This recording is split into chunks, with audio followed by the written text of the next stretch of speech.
L'un des plus récents gagnants de la Bourse agricole en 2016, Sébastien Cordeau, est une véritable synthèse vivante entre la science, l'agriculture et le courage.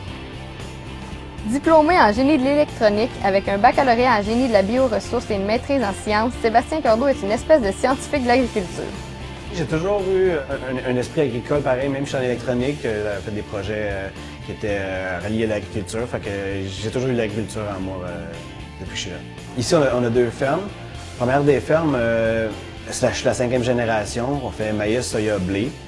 Puis l'autre compagnie, Printemps Vivace, ça fait 30 ans qu'on a démarré la compagnie.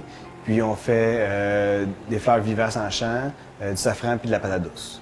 Quand il a vu que la production horticole et le marché des fleurs accusaient une diminution, il a convaincu ses parents de diversifier les activités de la ferme Printemps Vivace. Il a étudié la possible mise en marché, mais surtout les capacités de la terre et de notre climat à produire des patates douces et s'est lancé dans cette nouvelle culture en 2015, produisant 20 000 livres dès la première année et 100 000 la deuxième. J'ai commencé premièrement à faire des recherches sur Internet, puis je me suis informé aussi des gens dans la région, il y en a qui avaient fait des petits tests.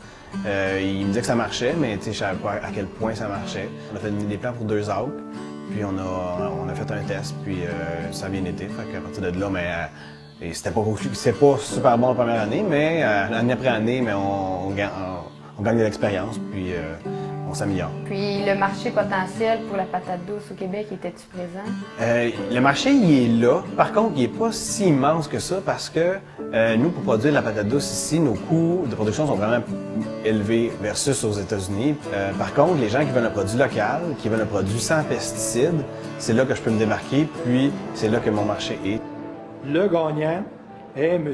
Sébastien Cordeau, ferme Printemps Vivace Incorporée.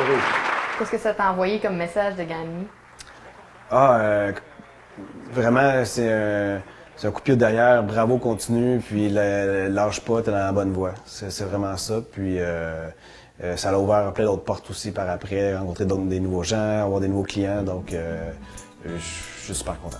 Nous, dans le fond, on prend que l'argent vient, dans le fond, de partenaires financiers. Donc, c'est sûr que nous, on veut s'assurer que quand on remet une bourse, que vraiment qu'il y ait des retombées et que l'entreprise puisse, dans le fond, continuer à travers les années. Donc, c'est sûr qu'un jeune qui est formé, qui a une bonne formation, c'est sûr qu'il y a des outils pour affronter les défis. À quoi t'a servi l'argent? L'argent n'a pas encore servi, mais c'est en voie d'être dépensé. Je veux m'acheter un chariot élévateur. On a une nouvelle construction de l'entrepôt, donc le chariot élévateur va devenir essentiel. Donc, c'est ça qui va servir le 10 000 $ de la bourse. Puis, comme il aime expérimenter, il a aussi commencé la culture quasi impossible du safran, qui pousse normalement au Moyen et Extrême-Orient, en sachant que le seuil de rentabilité serait difficile à atteindre. C'est une épice qui vraiment justifie son prix, parce que c'est vraiment difficile de... C'est pendant 2 semaines, à chaque jour, il fallait cueillir les fleurs à la main.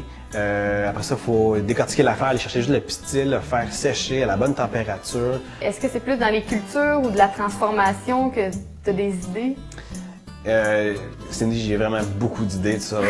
Mais je vais peut-être m'aligner dans d'autres cultures émergentes, de quoi j'aime un peu plus, qui demande du défi. C'est ça qui me garde allumé, moi, jamais de faire vraiment ma culture, de faire ma revue de littérature sur une plante, puis voir ok, qu'est-ce qu'elle a de besoin, comment je pourrais l'adapter au Québec, puis aller défoncer un autre marché qui est ouvert à un autre pays, mais pas ouvert au marché québécois. Donc être le premier à Exactement. faire le produit ici. Exactement.